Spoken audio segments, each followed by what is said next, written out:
Good morning, comic book fans. Welcome back to Comics in 5 Minutes. I'm beloved host Shorty, and today we're looking at something from Ablaze Comics. Ablaze, in case you're not aware of them, put out Trace a while ago, which made it onto my best of the year list last year, and also responsible for Animal Castle, a unofficial sequel to Animal Farm, dealing with Bolshevism through the eyes of animals, both of which are absolutely excellent. This is going in a very different direction. It's zombies, and we're going to talk a little bit about zombies later on, how they play into fiction, but now we're going to talk about the artworks. Marco Cicchetto, by the way, is absolutely brilliant. His Daredevil kind of like really put him on my radar how good this guy can be. And I do not think for 1 second he'd complain if you watched this review and thought he's sending people to go and read something else. I think you'd understand that Daredevil is great and people should go and read it. Not just because it's him, also Zdarsky's brilliant. But this is a very different kind of thing. It's still got broodiness to it. It's still got darkness to it. It's still got that kind of scratchy art style I really, really like. And it's also massively helped by his colorist, Andres Moss, apologies if I mispronounced that name, who really knows what he's doing when it comes to using Cicchetto's stylings.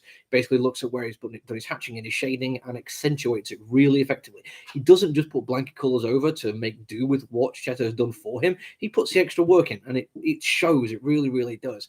Between the two of them, they managed to do a soft lens focus kind of thing, which, yes, cinematic criticism, I understand that, but it works in this situation.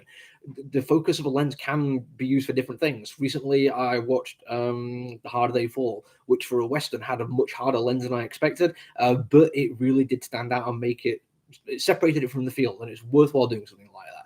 There's also another beautiful moment when there's a character walking through the snow in this, and the snow is constantly there all around, slightly out of focus, which is exactly the way it would be if you're walking through the snow. It's very rare that the snow is what you focus on, but it's always there and always in motion, so it just becomes this thing that's just slightly off-center and out of focus, and it's done really effectively. On to the writing now. And this is a zombie story, as I said, and in a post-Walking Dead world, it is easy to think, well, how is any zombie story going to stand out? How is this going to be something which is worthwhile? And I can kind of predate that even with my opinions on zombies. I'm a big horror movie fan and horror comic book and horror novel. I like horror. And I think zombie movies, with very few exceptions, should not be about zombies. Shaun of the Dead is one of the few ones where it's like, that's clearly a zombie movie. They're having a little bit of fun by doing a romance story behind it, but it's about the zombies. They like what they are and how they come to be, and their life thing actually takes on a meaning within the story. Most of the time, zombie movies are just there to tell a different kind of story. Racism, consumerism, media consumerism, not just commercialism.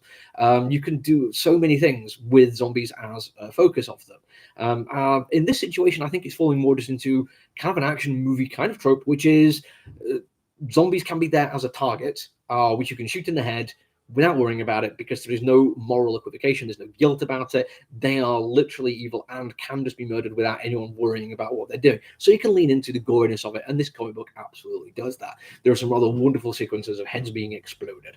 Don't get me wrong, there are times when you can't do that with zombies, or infected, or deadites, or whatever. I think Resident Evil, there's one particular game which has some issues with that, but for the most part, they are kind of guilt-free murder hobos, effectively. Absolutely great fun to have in if you want to have action. And this does have action. It's a special force unit going to rescue their captain, who apparently is in jail. We don't know exactly why he's in jail. There's some foreshadowing, which could either be that he was when he was a child, he had a bad father, or he's a bad father to his own child. There's stuff where something went wrong and he ends up in jail, and there are zombies and we don't know entirely why. The entire thing of them not knowing about zombies is a kind of standard trope. Go back to Shaun of the Dead. They come so close to revealing what happens, but never quite do. In this one, it's the same kind of situation. But what we have is a special forces team who seem to be trying to work this stuff out. They're the kind of people I would want in a special forces team. They are intelligent. They're thinking things forward. They're thinking tactically. They're asking questions, and they're pushing each other, and they work well together. They talk like they are friends, and they seem to be a well-done unit. There is, however, one person who isn't, who seems to be just like out there to butt heads with everyone else. You can tell from his dialogue that he's just a bit of an arse. And I kind of feel that the writer, by the way, I've never mentioned the writer yet, have I? Stefano Vietti, has put this character in there. If we are talking about just doing it as a zombie killing action movie, he's put that guy in there to be like, yeah, this is what you want. Here, have this. This is what you want. This is the thinly veiled, just pointless action character. Hopefully he's going to die soon. I wouldn't mind at all. But because he is there, if anything else, it actually adds to the roundness of the characters, how well they interact with each other. The fact that you do get little snippets of their backstory through their dialogue and through the world around them. All in all, if you just want a zombie action thing, you're not going to be disappointed. If you want a little bit more, I think it's got the seeds there to do more with it. First issue, though, it hasn't shown much more other than a setup, which is fine. Issue ones can get away with just being a setup. But I'm not 100% sold. I'm going to carry on until I know what's going on with it. Maybe this is one to pick up once it's completed and sit and read it all in one go.